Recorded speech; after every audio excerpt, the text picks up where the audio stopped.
Oor jare heen in die bediening het dit my opgeval dat baie mooi kinders van God steeds leef met twyfel en selfs vrees aangaande die mag van die bose in ons lewe. Soms beleef ek dat gelowiges leef met die gedagte dat ons as ware die beskerming van God teen die bose magte moet verdien.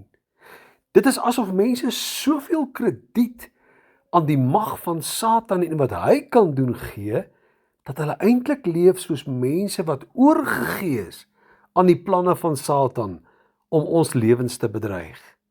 En dit, terwyl ons lees in Lukas 10 vers 19 en 20, dat Jesus hierdie woorde spreek: kyk, ek gee aan julle mag oor al die krag van die vyand en niks sal julle ooit skade doen nie. Niks sluit alles in. Daar is veral ook mense wat vrees dat ander mense die mag het om vloeke oor my as kind van God se lewe te spreek en dan die oorsaak kan wees dat my toekoms en lewe hier tot massiewe verlies en ellende kan lei. Luister wat sê Jesaja 54 vers 17 daaroor. Elke wapen wat teen jou gesmee word, sal niks uitrig nie. En elke tong wat teen jou opstaan, in die gereg sal jy weer lê. Dit is die erfdeel van die knegte van die Here en hulle geregtigheid wat uit my is, spreek die Here. Hier is die kern van vanoggend se boodskap. Die kruis van Jesus Christus was volkome. Daar het hy Satan se houvas oor elkeen van sy kinders vernietig, sodat jy en ek kan leef volgens Jesus se woorde in Johannes 10 vers 10. Ek het gekom dat julle lewe en oorvloed van lewe kan hê.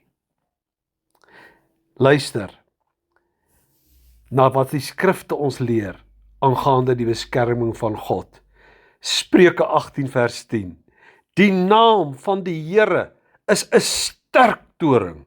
Die regverdige hardloop daarin en word beskerm. En dan laastens lees ons in Romeine 8 vers 15.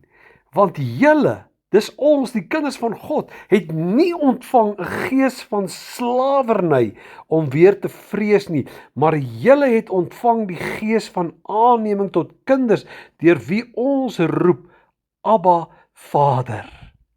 Dit beteken dat ons nie as gelowiges langer as slawe in vrees hoef te leef nie. Slawerny verwys na die ou lewe onder die sonde of wet, wat gekenmerk is deur 'n vrees vir straf en vir veroordeling. Aanneming tot kinders beteken, dit is die proses waardeur God ons wettiglik as sy eie kinders in sy hemelse familie opgeneem het deur die kruis. Abba beteken, dit spreek van intimiteit met God, dat ons deur die Heilige Gees vir hom met vrymoedigheid eintlik my Vader, of die Arameese woord Abba beteken Papa, wat 'n kind se absolute vertroue in sy ouer weerspieël. Ek wil u aanmoedig vanmôre. Kom, ons leef soos wat Paulus sê, ons is meer as oorwinnaars deur Jesus wat ons die krag gee. Here, ek bid vir enige iemand vanmôre wat bevrees en beangs is, of wat twyfel in hulle harte het, dat die skrifte wat tot ons spreek, hulle weer sal aanspoor om as meer as oorwinnaars te leef in Jesus mooi naam. Amen.